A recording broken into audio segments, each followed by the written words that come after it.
Hello friends, എല്ലാവർക്കും നമസ്കാരം. നമ്മുടെ വീടിന്റെ തൊട്ടടുത്തായിട്ട് ഒരു അപകടം ഉണ്ടായി.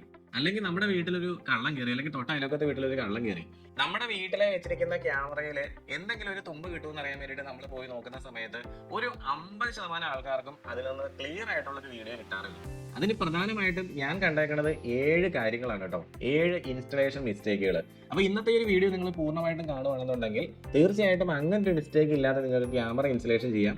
ഇനിയിപ്പോൾ നിങ്ങളുടെ ക്യാമറ നിങ്ങൾ ഇൻസ്റ്റലേഷൻ ചെയ്ത് വെച്ചേക്കുവാണെന്നുണ്ടെങ്കിൽ അങ്ങനെ ഒരു മിസ്റ്റേക്ക് നിങ്ങൾക്ക് പറ്റിയിട്ടുണ്ടോ എന്ന് നിങ്ങളൊന്ന് ചെക്ക് ചെയ്ത് നോക്കാം കേട്ടോ.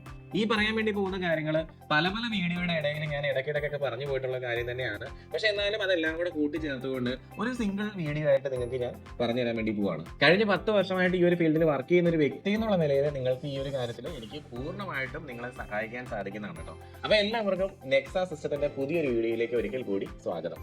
നമ്മൾ ക്യാമറ വെച്ചിരിക്കുന്ന ലൊക്കേഷൻ, അതായത് ക്യാമറയുടെ പ്ലേസ്മെന്റും ക്യാമറയുടെ റെസൊല്യൂഷൻ വെച്ചുകൊണ്ട് ഡിഫറെന്റ് ഫംഗ്ഷൻസ് ക്യാമറയ്ക്ക് ഉണ്ട് കേട്ടോ. അതായത് അതിനെ നമ്മൾ ഡോർ ഡിസ്റ്റൻസ് ആണ് പറയുന്നത്. ഞാൻ ഈ ഒരു ഡോർ ഡിസ്റ്റൻസിനെ പറ്റി കംപ്ലീറ്റ് ആയിട്ട് ഒരു 10 മിനിറ്റ് വീഡിയോ നേരത്തെ ചെയ്തിട്ടുണ്ട്. അപ്പോൾ ആ ഒരു വീഡിയോയുടെ ലിങ്ക് ഞാൻ ഡിസ്ക്രിപ്ഷൻ ബോക്സിൽ കൊടുത്തേക്കാം. അതിനകത്ത് ഞാൻ വിശദമായിട്ട് ഇതിനെപ്പറ്റി പറഞ്ഞിട്ടുണ്ട്. പക്ഷേ നമ്മൾ ഇന്ന് ഈ ഡോർ ഡിസ്റ്റൻസിനെ പറ്റി അറിയാതെ, അതായത് D zone, O zone, R zone, I zone, ഇങ്ങനെ ഈ 4 സോണുകളെ പറ്റി അറിയാതെ ഈ ഒരു ക്യാമറയെ പറ്റി പറഞ്ഞിട്ട് യാതൊരു കാര്യമില്ല. ക്യാമറയുടെ ഈ 7 ഫണ്ടമെന്റൽ ഫെയിലിയേഴ്സിനെ പറ്റി പറഞ്ഞിട്ട് കാര്യമില്ല.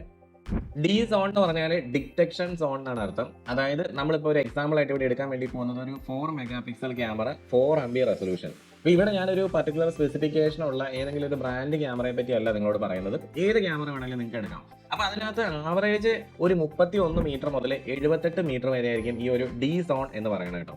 അപ്പോൾ ആ ഒരു സോണിന്റെ ഉള്ളിൽ എന്താണ് സംഭവിക്കണമെന്ന് വെച്ച് കഴിഞ്ഞാൽ അവിടെ വരുന്ന വ്യക്തികളെ നമുക്ക് വളരെ വ്യക്തതയോട് കൂടി തിരിച്ചറിയാൻ സാധിക്കില്ല. പക്ഷേ അത് മനുഷ്യനാണോ, മൃഗമാണോ, വാഹനമാണോ, മറ്റെന്തെങ്കിലും വസ്തുവാണോ എന്നുള്ള കാര്യമായിരിക്കും നമ്മൾ ആ ഒരു സോണിൽ തിരിച്ചറിയാൻ നമുക്ക് സാധിക്കുന്നത്. ഇപ്പം നിങ്ങൾ ഈ ഒരു പിക്ചർ നോക്കുകയാണെന്നുണ്ടെങ്കിൽ ഈ ഒരു പിക്ചറിൽ ഇവിടെ ഞാൻ ഈ റെഡ് കളറിൽ കൊടുത്തേക്കുന്ന ഏരിയ, അതാണ് ശരിക്കും പറഞ്ഞാൽ ഈ ഡിറ്റക്ഷൻ സോൺ. അതൊരു 78 മീറ്റർ വരെയൊക്കെയാണ് നമുക്ക് വരുന്നത്. ഇനി ഓ സോൺ എന്ന് പറഞ്ഞു കഴിഞ്ഞാൽ ഒരു 15 മീറ്ററിനും ഒരു 31 മീറ്ററിനും ഇടയിൽ വരുന്ന ആ ഒരു ഡിസ്റ്റൻസ് ആണ്. അപ്പോൾ നിങ്ങൾ ഈ ഒരു പിക്ചറിൽ നോക്കുവാണെങ്കിൽ ഇവിടെ ഞാൻ കൊടുത്തിരിക്കുന്ന ഈ ഒരു യെല്ലോ കളറിൽ കാണുന്ന ഈ ഒരു സ്ക്വയർ മാർക്ക് കണ്ടോ. അപ്പോൾ ഇതാണ് നമ്മുടെ ഈ ഒരു ഓ സോൺ എന്ന് പറയുന്നത്. അപ്പോൾ ഈ ഒരു ഡിസ്റ്റൻസിൽ നിൽക്കുന്ന വ്യക്തികളെ നമുക്ക് വളരെ വ്യക്തതയോടുകൂടി തിരിച്ചറിയാനൊന്നും സാധിക്കില്ല. പക്ഷേ അവരുടെ കയ്യിൽ എന്തെങ്കിലും സാധനങ്ങളുണ്ടോ, അവരെന്താണ് അവിടെ ചെയ്തുകൊണ്ടിരിക്കുന്നത്, നമ്മൾക്കും നമ്മുടെ ഫാമിലിക്കും നമ്മുടെ പ്രോപ്പർട്ടിക്കും എന്തെങ്കിലും ഹാനികരമാകുന്ന രീതിയിലുള്ള ആക്ടിവിറ്റിയിൽ അവർ ഏർപ്പെട്ടിരിക്കുകയാണോ അല്ലെങ്കിൽ ഏർപ്പെടാൻ പോകുന്നുണ്ടോ എന്നൊക്കെ നമുക്ക് അറിയാൻ പറ്റും. അല്ലാതെ അവരുടെ ഫേസ് ഒന്നും വളരെ വ്യക്തതയോടുകൂടി ഒരു നോർമൽ 4mm ലെൻസ് ഉള്ള 4MB ക്യാമറയിൽ നമുക്ക് കാണാൻ സാധിക്കുന്നതല്ല. ഇനി ഒരു 7 മീറ്ററിനും 15 മീറ്ററിനും ഇടയിൽ വരുന്ന ആ ഒരു ഡിസ്റ്റൻസിനാണ് നമ്മൾ പറയുന്നത് റെക്കഗ്നേഷൻ ഡിസ്റ്റൻസ് എന്ന് പറയുന്നത്. അപ്പോൾ ഇതിന്റെ ഉള്ളിൽ നമുക്ക് വളരെ വ്യക്തതയോടുകൂടി നമുക്ക് പരിചയമുള്ള വ്യക്തികളെ തിരിച്ചറിയാൻ സാധിക്കുന്നതാണ്. അല്ലാതെ അപരിചിതരെ അല്ല അവിടെ നമ്മൾ തിരിച്ചറിയണം. പരിചയമുള്ള നമ്മുടെ കൂട്ടുകാർ, അതുപോലെ തന്നെ നമ്മുടെ തൊട്ട് അയൽവക്കത്തുള്ള ആൾക്കാർ, നമ്മുടെ കൂടെ വർക്ക് ചെയ്യുന്ന ആൾക്കാർ, ഇങ്ങനെയുള്ള ആൾക്കാരെയൊക്കെ നമുക്ക് തിരിച്ചറിയാൻ പറ്റും. പക്ഷേ നമ്മുടെ ഐഡന്റിഫിക്കേഷൻ എന്ന് പറയുന്ന ആ ഒരു ഡിസ്റ്റൻസ് എന്ന് പറഞ്ഞാൽ 0 മുതൽ 7 മീറ്റർ വരെയാണ് സാധാരണ ഒരു ക്യാമറയിൽ വരുന്നത് കേട്ടോ. അപ്പോൾ ആ ഒരു ഡിസ്റ്റൻസിൽ നമുക്ക് അപരിചിതരെയൊക്കെ നല്ല വ്യക്തതയോട് കൂടി അവരുടെ മുഖം നമുക്ക് തിരിച്ചറിയാൻ പറ്റും. അപ്പോൾ അതാണ് ഈ ഒരു ഡോർ ഡിസ്റ്റൻസ് കൊണ്ട് ഉദ്ദേശിക്കുന്നത്. അപ്പോൾ ഞാനിത് പറയാൻ കാരണം എന്താ വെച്ച് കഴിഞ്ഞാൽ പല ആൾക്കാരും ചിന്തിച്ചിരിക്കുന്നത് നമ്മളൊരു ക്യാമറ വെച്ച് കഴിഞ്ഞാൽ അതിൻ്റെ ഏരിയയിൽ വരുന്ന മൊത്തം സ്ഥലവും വളരെ വ്യക്തതയോടുകൂടി കാണാൻ പറ്റുന്നതാണ്. അങ്ങനെയല്ല, ഓരോ ക്യാമറയ്ക്കും ഓരോ സ്പെസിഫിക്കേഷനാണ്. ഇപ്പോൾ ഹിക്വിഷനിൽ തന്നെയാണെന്നുണ്ടെങ്കിൽ അവർക്ക് ഏതാണ്ട് 2000-ഓളം ഡിഫറെൻറ്റ് ക്യാമറകൾ തന്നെ വരുന്നുണ്ട്. ഓരോ ക്യാമറയുടെയും സ്പെസിഫിക്കേഷനിൽ നല്ല ഡിഫറൻസ് വരുന്നുണ്ട്. അപ്പോൾ നിങ്ങളിപ്പോൾ ഇങ്ങനെ ആലോചിച്ചാൽ മതി, നിങ്ങളുടെ വീടിൻ്റെ മുറ്റത്ത് നിന്ന് ഗേറ്റിലേക്കുള്ള ദൂരം എന്ന് പറഞ്ഞാൽ ഏതാണ്ട് ഒരു 20 മീറ്റർ ആണെന്നുണ്ടെങ്കിൽ നിങ്ങൾക്ക് അവിടെ ഐഡന്റിഫിക്കേഷൻ ആണോ വേണ്ടത്, റെക്കഗ്നേഷൻ ആണോ വേണ്ടത്, ഒബ്സർവേഷൻ ആണോ വേണ്ടത്, അതിനനുസരിച്ച് നിങ്ങൾ ക്യാമറ വെക്കണം. അങ്ങനെയാണ് നമ്മൾ ഈ ക്യാമറ ഡിസൈൻ ചെയ്യുന്നത്. ഒരു സിസ്റ്റം നമ്മൾ ഡിസൈൻ ചെയ്യുന്നത് ഈ ഒരു ഡോർ ഡിസ്റ്റൻസിന്റെ ബേസിലാണ്. അപ്പൊ ഞങ്ങൾ ഇൻസ്റ്റലേഷൻ ചെയ്ത് കൊടുക്കാറുള്ള സ്ഥലത്ത് എല്ലാം ഈ കാര്യം പറയാറുണ്ട്. വീടിന്റെ ഫ്രണ്ടിലും വീടിന്റെ ബാക്കിലും നമുക്ക് എന്തായാലും ഐഡന്റിഫിക്കേഷൻ മസ്റ്റ് ആയിട്ടും വേണം. അതൊരു ഇൻഫ്രാറെഡ് ക്യാമറ തന്നെയാണെങ്കിൽ കുറച്ചും കൂടെ ബെറ്റർ ആയിരിക്കും. അത് എന്തുകൊണ്ടാണെന്നുള്ള കാര്യം ഞാൻ വേറൊരു വീഡിയോയിൽ ഞാൻ കൂടുതലായിട്ട് എക്സ്പ്ലെയിൻ ചെയ്ത് തരാം കേട്ടോ. ഇതിൽ ഏത് കളർ ക്യാമറയാണോ വേണ്ടത് ഈ ഐഡന്റിഫിക്കേഷൻ വേണ്ടിയിട്ട്, അതുപോലെ IR ക്യാമറയാണോ വേണ്ടത്, ഈ ഒബ്സർവേഷൻ ഏത് ക്യാമറയാണ് ഏറ്റവും സ്യൂട്ടബിൾ, അതൊക്കെ ഞാൻ വേറൊരു വീഡിയോയിൽ പറയും. അപ്പോൾ എന്തായാലും ഈ ചാനൽ ഇതുവരെ നിങ്ങൾ സബ്സ്ക്രൈബ് ചെയ്തിട്ടില്ല എന്നുണ്ടെങ്കിൽ ഇപ്പോൾ തന്നെ സബ്സ്ക്രൈബ് ചെയ്ത് വെച്ചോ.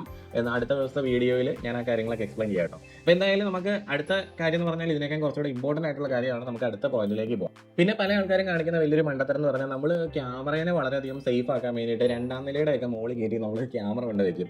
ഒരിക്കലും അങ്ങനെ ചെയ്യരുത്. 10 അടി അല്ലെങ്കിൽ 3 മീറ്റർ ആണ് ഒരു ക്യാമറയുടെ മൗണ്ടിങ് ഹൈറ്റ് എന്ന് പറയുന്നത്. അപ്പോൾ അത് പ്രത്യേകം ഓർത്ത് വെക്കുക. അതിന് മുകളിലോട്ട് നമ്മൾ ക്യാമറ കൊണ്ടുവച്ച് കഴിഞ്ഞാൽ നമ്മുടെ എല്ലാവരുടെയും തലയുടെ മുകൾ വശം ഏതാണ്ട് ഒരേപോലെയാണ്. നമുക്കൊരു ആളുടെ ഫേസ് ആണ് ഐഡന്റിഫൈ ചെയ്യേണ്ടത് ഒരു കുറ്റകൃത്യം നമുക്ക് തെളിയിക്കാൻ വേണ്ടിയിട്ട്. അപ്പോൾ അതുകൊണ്ട് തന്നെ ഫേസ് ഐഡന്റിഫിക്കേഷന് ക്യാമറ മൗണ്ടിങ് ഹൈറ്റ് എപ്പോഴും 3 മീറ്റർ അല്ലെങ്കിൽ മാക്സിമം ഒരു 3.25 മീറ്റർ. അതിന് മുന്നോട്ടൊന്നും ഒരു കാരണവശാലും പോകരുത്.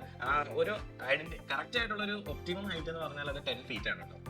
അപ്പൊ ഇനി നമുക്ക് വരുന്നത് വളരെ പ്രധാനപ്പെട്ട ഒരു കാര്യമാണ് FOV, ഫീൽഡ് ഓഫ് വ്യൂ എന്ന് പറയും. അപ്പൊ നമ്മൾ കുറച്ച് ദിവസങ്ങൾക്ക് മുമ്പ് പെരുമ്പാവൂർ ഒരു ക്യാമറ ഇൻസ്റ്റലേഷൻ ചെയ്ത് കൊടുത്തായിരുന്നു. അപ്പൊ അദ്ദേഹത്തിന് കുറച്ചും കൂടെ ബെറ്റർ ആയിട്ടുള്ള വേറൊരു ക്യാമറ വേണമെന്ന് പറഞ്ഞുകൊണ്ട് നമ്മൾ ക്യാമറ മാറ്റി വേറൊരു ക്യാമറ ആക്കി കൊടുത്തു. അപ്പൊ അതായത് ഞാൻ എക്സാമ്പിൾ പറയുന്നത് എന്റെ ക്യാമറകൾ നിങ്ങളോട് പറയുന്നത് ഇതൊക്കെയാണ്. DS2CD 3046 G2 IS എന്നൊരു മോഡൽ ഹിക്യൂഷന്റെ പ്രൊജക്ട് സീരീസ് ക്യാമറ. അത് മാറ്റിയിട്ട് DS2CD 3066 G2 IS എന്ന് പറഞ്ഞ വേറൊരു ക്യാമറ ആക്കി. അത് 6 MB ക്യാമറ ആക്കി മാറ്റി. മറ്റേത് 4 MB ക്യാമറ ആയിരുന്നു. അപ്പോൾ ആ ക്യാമറയും ഈ ക്യാമറയും രണ്ടും 4mm ലെൻസ് തന്നെയാണ്. പക്ഷേ ഫീൽഡ് ഓഫ് വ്യൂവിൽ രണ്ടിലും ഡിഫറൻസ് വന്നിട്ടുണ്ട്. അപ്പോൾ അദ്ദേഹത്തിന് ആദ്യം വെച്ചിട്ടുണ്ടായിരുന്ന ക്യാമറ 84 ഡിഗ്രി വൈഡ് വ്യൂ ആയിരുന്നു. രണ്ടാമത് വെച്ചേക്കുന്ന ക്യാമറ 78 ഡിഗ്രി വൈഡ് വ്യൂ ആണ്. രണ്ടും നോക്കുകയാണെന്നുണ്ടെങ്കിൽ നമുക്ക് രണ്ടും 4mm ലെൻസ് തന്നെയാണ്. പക്ഷേ ചെറിയൊരു വ്യത്യാസം, ആ ഒരു വൈഡ്നെസ്സിന് നമുക്ക് വ്യത്യാസം വന്നു. അത് എന്തുകൊണ്ടാണെന്ന് വെച്ച് കഴിഞ്ഞാൽ ക്യാമറയുടെ അപ്പർച്ചറിനകത്ത് ഡിഫറൻസ് ഉണ്ട്. പിന്നെ അതേപോലെ തന്നെ അതിന്റെ ഇമേജ് സെൻസറിൽ ഡിഫറൻസ് ഉണ്ട്. വേറെ സ്പെസിഫിക്കേഷൻ ഡിഫറൻസ് ഒന്നുമില്ല. പക്ഷേ ആ ഒരു ചെറിയ വ്യത്യാസം കൊണ്ട് തന്നെ ക്യാമറയുടെ ആ ഒരു വൈഡ്നെസ് ഒന്ന് മാറി. അപ്പോൾ അത് മാറിയ സമയത്ത് എന്താ ഉണ്ടായെന്ന് അറിയോ? നമ്മുടെ റെക്കഗ്നേഷൻ പവർ 23 മീറ്റർ ആയിട്ട് കൂടി. ഈ 6 MB ക്യാമറയിൽ 23 മീറ്റർ ആണ് റെക്കഗ്നേഷൻ പവർ വരുന്നത്. പക്ഷേ മറ്റേ 4 MB ക്യാമറയ്ക്കകത്ത് വന്നത് വെറും 15 മീറ്റർ മാത്രമായിരുന്നു. ഇത് പലപ്പോഴും പലർക്കും അറിയില്ലാത്തൊരു കാര്യമാണ്. അപ്പോൾ നമുക്ക് ഈ ക്യാമറയുടെ ലെൻസ് മാത്രമല്ല ഇതിനകത്ത് ഈ FOVനെ ഡിപ്പെൻഡ് ചെയ്യുന്ന ഫാക്ടർ എന്ന് പറഞ്ഞു കഴിഞ്ഞാൽ ബാക്കിയുള്ള ചില സ്പെസിഫിക്കേഷൻസും ക്യാമറയുടെ കേസിനകത്ത് വരുന്നുണ്ട്. അപ്പോൾ ഈ ഒരു കാര്യം നമ്മൾ മനസ്സിലാക്കി വെച്ചിട്ടാണ് ഒരു ക്യാമറ നമ്മൾ ചൂസ് ചെയ്യാൻ വേണ്ടിയിട്ട്. ഇനി നമ്മൾ ക്യാമറയുടെ റെസൊല്യൂഷൻ ഒന്നും മാറ്റാതെ തന്നെ 2.8mm ലെൻസ് ഉള്ള ഒരു ക്യാമറ ഇവിടെ കൊണ്ട് വെച്ച് കഴിഞ്ഞാൽ 120 ഡിഗ്രി വരെ വൈഡ് ആയിട്ടുള്ള ഒരു വ്യൂ നമുക്ക് കിട്ടും. നമ്മുടെ മുറ്റത്താണ് ആ ഒരു ക്യാമറ വെച്ചേക്കണമെന്ന് ആലോചിച്ച് നോക്കി. ആ മുറ്റം മൊത്തം നമുക്ക് കാണാൻ പറ്റിയില്ല ഈ 2.8mm ലെൻസ് ഉള്ള ക്യാമറ വെച്ചിട്ട്. അപ്പോൾ പല ആൾക്കാരും ചിന്തിക്കുന്നുണ്ടാവും, അന്നപ്പം 2.8mm ലെൻസ് ഉള്ള ഒരു ക്യാമറ എടുക്കുകയാണ്, അതല്ലേ കുറച്ചുകൂടെ ബെറ്റർ എന്ന്. പക്ഷെ ഒരു കുഴപ്പം അവിടെ വരുന്നുണ്ട്.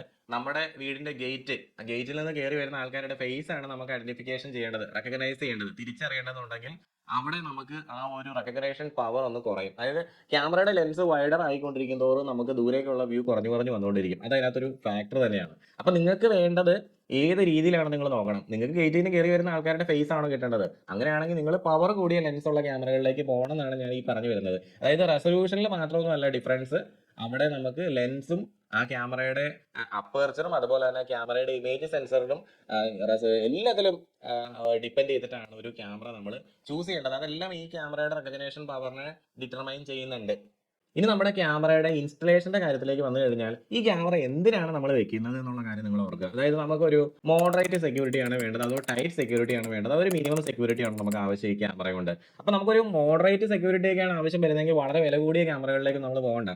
ചില ആൾക്കാർ പറയാറുണ്ട് അവരുടെ വീട് വാടകയ്ക്ക് കൊടുത്തേക്കണതാണ്, അവിടെ ഒരു മിനിമം സെക്യൂരിറ്റി മാത്രം മതി, ജസ്റ്റ് ഒന്ന് മോണിറ്റർ ചെയ്താൽ മതി എന്നുണ്ടെങ്കിൽ നമ്മൾ വലിയൊരു ഇൻവെസ്റ്റ്മെന്റിലേക്ക് പോകേണ്ട ആവശ്യമില്ല. പക്ഷെ നമ്മളൊരു സ്വർണ്ണക്കടയിലാണ് ക്യാമറ വെക്കുന്നെങ്കിലോ അവിടെ കളി മാറി. നമുക്ക് ഏറ്റവും ഇമ്പോർട്ടന്റ് ആയിട്ടുള്ള നമ്മുടെ ആ മോതിരോ അല്ലെങ്കിൽ കമ്മലോ മൂക്കുത്തി പോലെയുള്ള ചെറിയ സാധനങ്ങളൊക്കെ നമുക്ക് കൃത്യമായിട്ട് കാണുന്നുണ്ടെങ്കിൽ നല്ല ഹയർ റെസൊല്യൂഷൻ ക്യാമറകൾ, മിക്കവാറും വേരി ഫോക്കൽ ക്യാമറകളൊക്കെ നമുക്ക് അവിടെ വേണ്ടി വരും. ആ ടേബിളിലേക്കൊക്കെ നമ്മൾ ആ സ്വർണ്ണമൊക്കെ എടുത്ത് വെച്ച് കഴിയുമ്പോഴത്തേക്കും കൃത്യമായിട്ട് അത് എങ്ങോട്ട് പോയി എന്ന് കാണാൻ വേണ്ടിയിട്ട് അവിടെ നമുക്ക് വേണ്ടത് ഒരു കീൻ ഒബ്സർവേഷൻ ആണ്. അപ്പൊ എന്താണ് നമ്മുടെ യഥാർത്ഥത്തിലുള്ള പർപ്പസ് അത് നോക്കിയിട്ട് വേണം നമ്മൾ ക്യാമറ ചൂസ് ചെയ്യാൻ വേണ്ടിയിട്ട്. അതുപോലെ തന്നെ ബഡ്ജറ്റും വലിയ ഫാക്ടർ തന്നെയാണ്. കാരണം ആ ഇൻസ്റ്റലേഷനിൽ നമ്മൾ അത്രത്തോളം നല്ല ക്വാളിറ്റി കൊണ്ടുവരാൻ വേണ്ടി ശ്രമിക്കും, അതിനനുസരിച്ച് നമ്മുടെ തുകയും കൂടി പോയിക്കൊണ്ടിരിക്കും. ഇനി ഇത് വെച്ചുകൊണ്ട് നമുക്ക് ഇൻസ്റ്റലേഷൻ പ്ലാൻ ചെയ്യാം. നമുക്ക് വയേർഡ് ആയിട്ട് ഇൻസ്റ്റലേഷൻ ചെയ്യണോ വയർലെസ് ആയിട്ട് ചെയ്യണോ? വയേർഡ് ആയിട്ട് നമ്മൾ ചെയ്യുവാണെങ്കിൽ നല്ല റിലയബിൾ ആയിരിക്കും, നമുക്ക് വിശ്വസിക്കാൻ പറ്റുന്ന രീതിയിലുള്ള ഇൻസ്റ്റലേഷൻ ആണ്.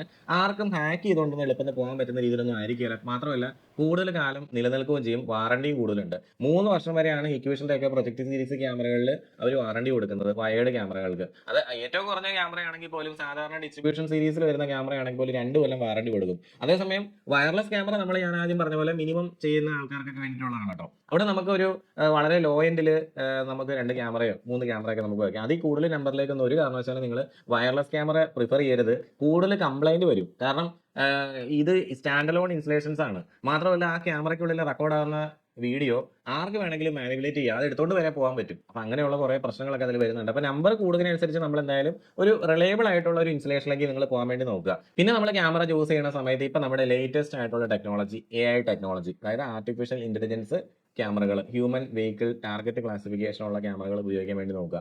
അതായത് അറ്റ്ലീസ്റ്റ് നമ്മുടെ വീടിന്റെ ഫ്രണ്ടിലും വീടിന്റെ ബാക്കിലും വരുന്ന ഏരിയയിലെങ്കിലും തന്നെ ഇതേപോലെയുള്ള നല്ല ഹൈ ക്വാളിറ്റി ക്യാമറ വെച്ച് ഫിൽ ചെയ്യാൻ വേണ്ടി നോക്കുക. പ്രത്യേകിച്ച് വീടിന്റെ ബാക്ക് ഡോർ, കാരണം നമ്മുടെ വീടിന്റെ ഫ്രണ്ട് ഏരിയ എന്ന് പറഞ്ഞു കഴിഞ്ഞാൽ ഒരു റോഡിലേക്കൊക്കെ ഫേസ് ചെയ്തിട്ടായിരിക്കും പലർക്കും വരുന്നത്. അപ്പൊ അങ്ങനെ വരുന്ന സമയത്ത് അവിടെ ഒരു അറ്റാക്ക് ഉണ്ടാകാനുള്ള ചാൻസിനേക്കാൾ കൂടുതലാണ് നമ്മുടെ വീടിന്റെ പുറകിൽ ആരെങ്കിലും അടിച്ചു പൊളിച്ചകത്ത് കയറാനുള്ള ചാൻസ്. നിങ്ങൾ ചുമ്മാ ഒന്ന് അനലൈസ് ചെയ്ത് നോക്കിക്കേ.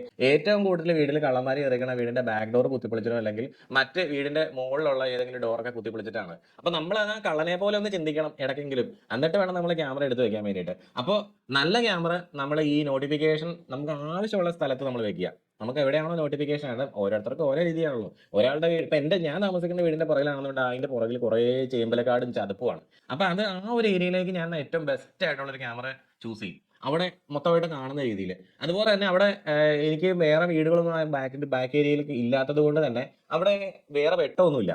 ബാക്കിയുള്ള ആൾക്കാരെല്ലാം കുറച്ച് ദൂരത്താണ് മറ്റു വീടുകളൊക്കെ വരുന്നത്. അപ്പൊ ആ ഏരിയയിലൊന്നും വെട്ടമില്ല. അപ്പോൾ ഒരു ഇൻഫ്രാറെഡ് ഫ്ലഡ് ലൈറ്റും കൂടെ നമുക്ക് അവിടെ വെച്ചെങ്കിൽ മാത്രമാണ് ആ മൊത്തമായിട്ടുള്ള ഒരു ഏരിയ ഇലിമിനേറ്റ് ചെയ്തിട്ടുള്ളൂ. അങ്ങനെയാണെങ്കിൽ ആ ചേമ്പലങ്ങാട്ടി കൂടെ ഒക്കെ രാത്രിയിൽ ആരെങ്കിലും നടന്നു വന്നു കഴിഞ്ഞാൽ നമുക്കത് തിരിച്ചറിയാൻ പറ്റും.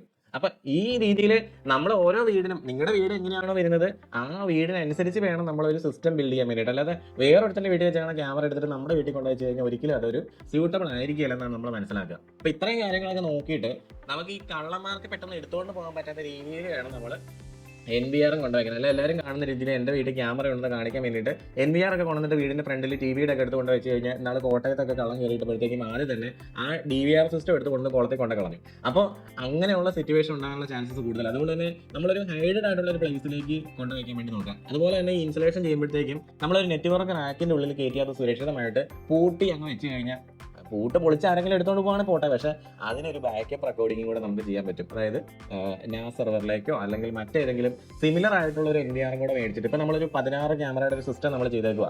അവിടെ നമുക്ക് ഈ 16 ക്യാമറകളിലും അല്ലാതെ വീടിന്റെ 4 ഏരിയയിലുമുള്ള 4 കോർണറിലുള്ള 4 ക്യാമറകൾക്ക് വേണ്ടി മാത്രം വേറൊരു NVR മേടിച്ചിട്ട് അതിലേക്കും കൂടെ ഒരു ചെറിയ ഹാർഡ് ഡിസ്ക് ഇട്ടുകൊണ്ട് ഒരു 1-2 ദിവസത്തെ വീഡിയോ നമുക്ക് വേണമെങ്കിൽ അവിടെയും റെക്കോർഡ് ചെയ്യിപ്പിക്കാം. അങ്ങനെ വരുമ്പോഴത്തേക്കും നമ്മൾ ഈ ക്ലൗഡ് ഒന്നും ചെയ്യേണ്ട ആവശ്യം നമുക്ക് വരുന്നില്ല. ക്ലൗഡൊക്കെ ചെയ്യാൻ വേണ്ടി പോയി കഴിഞ്ഞാൽ എല്ലാവരും ചോദിക്കുന്നത് എന്താണെന്ന് പറയും, ക്ലൗഡ് ഉണ്ടോ എന്ന് ചോദിക്കും. ക്ലൗഡ് എന്ന് പറഞ്ഞാൽ ഭയങ്കര കോസ്റ്റ്ലിയാണ്. നമ്മൾ ഇപ്പൊ നമ്മുടെ ഇന്ത്യയിലേക്ക് നല്ല ലോകത്ത് തന്നെ ക്ലൗഡ് ഈ CCTVയിൽ വരുമ്പോഴത്തേക്കും ഭയങ്കര ചെലവേറിയ കാര്യമാണ്. ഒരു ക്യാമറയ്ക്ക് മാത്രമേ 650 രൂപയോളം വരുന്നുണ്ട്. ഇത്രയും പൈസ നമ്മൾ ആരും മുടക്കും മന്ത്ലി? അത് മന്ത്ലി മുടക്കേണ്ടി വരും.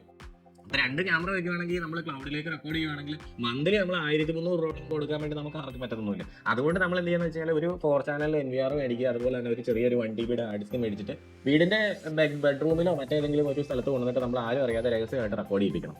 അപ്പോൾ 16 ക്യാമറകൾ ഒരു സ്ഥലത്ത് റെക്കോർഡ് ആയിക്കൊണ്ടിരിക്കുന്നുണ്ട്. അതിന്റെ ഒരു ബാക്കപ്പ് എന്നുള്ള രീതിയിൽ ഒരു 4 ക്യാമറകൾ നമ്മൾ വേറൊരു സ്ഥലത്ത് റെക്കോർഡ് ചെയ്യിപ്പിക്കും. അല്ലെങ്കിൽ നിങ്ങൾക്ക് ഒരു NAS സെർവർ വാങ്ങിക്കാം, നെറ്റ്വർക്ക് അറ്റാച്ച്ഡ് സ്റ്റോറേജ്. അത് നിങ്ങൾക്ക് ഈ ക്യാമറയ്ക്ക് വേണ്ടി മാത്രം വെക്കേണ്ട ആവശ്യമില്ല, വേറെ നിങ്ങളുടെ ഫോട്ടോസോ വീഡിയോസോ ഒക്കെ അതിനകത്തോട്ട് സേവ് ചെയ്യാം. അങ്ങനെ നമുക്ക് കുറച്ചുകൂടെ ബെറ്റർ ആയിട്ടുള്ള നല്ലൊരു സിസ്റ്റം ബിൽഡ് ചെയ്യാൻ സാധിക്കുന്നതാണ്. ഇപ്പൊ ഇതുപോലുള്ള എന്തെങ്കിലും കാര്യങ്ങൾ നിങ്ങൾക്ക് കൂടുതലായിട്ട് അറിയണമെന്നുണ്ടെങ്കിൽ താഴെ കൊടുത്തേക്കുന്ന നമ്പറിലേക്ക് കോൺടാക്ട് ചെയ്യുക. നമ്മുടെ ഓഫീസ് നമ്പർ ആണ്. ആ നമ്പറിൽ കോൺടാക്ട് ചെയ്ത് കഴിഞ്ഞാൽ തീർച്ചയായിട്ടും നിങ്ങൾക്ക് നല്ലൊരു ടെക്നിക്കൽ സപ്പോർട്ട് കിട്ടും. അതുപോലെ തന്നെ നിങ്ങൾക്ക് വേണമെങ്കിൽ എന്നോട് സംസാരിക്കണമെന്നുണ്ടെങ്കിൽ സംസാരിക്കാവുന്നതാണ്. ഓക്കെ, അപ്പൊ നിങ്ങൾക്ക് ഈ ഒരു വീഡിയോ പറ്റിയുള്ള എന്തെങ്കിലും കമന്റ് കാര്യങ്ങളൊക്കെ ഉണ്ടെന്നുണ്ടെങ്കിൽ താഴെ എഴുതി വെക്കുക. അപ്പൊ നമ്മളിപ്പോൾ കണ്ടിരിക്കുന്ന ഈ 7 കാര്യങ്ങളാണ് പലരും മറന്നു പോകുന്നത്. അതുകൊണ്ടാണ് നല്ലൊരു സിസ്റ്റം അവർക്ക് കിട്ടാത്തത്. വീഡിയോ എന്തെങ്കിലും എടുക്കാൻ വേണ്ടി ചെന്ന് കഴിയുമ്പോഴത്തേക്കും അവിടെ ഒന്നും കാണാത്തതിന്റെ കാരണം ഇതൊന്നും ആലോചിക്കാതെ ക്യാമറ വെക്കുന്നതുകൊണ്ടാണ്. അപ്പൊ ക്യാമറ എന്ന് പറയുന്നത് ഒരു സെക്യൂരിറ്റി ഉപകരണമാണ്. അത് നല്ല രീതിയിൽ വെക്കുകയാണെന്നുണ്ടെങ്കിൽ നമുക്ക് നല്ല ഗുണം കിട്ടും, അല്ലെങ്കിൽ നമ്മുടെ പൈസ വെറുതെ വെള്ളത്തിലാവും. അപ്പോൾ എല്ലാവർക്കും നല്ലൊരു ദിവസം ആശംസിക്കുന്നു.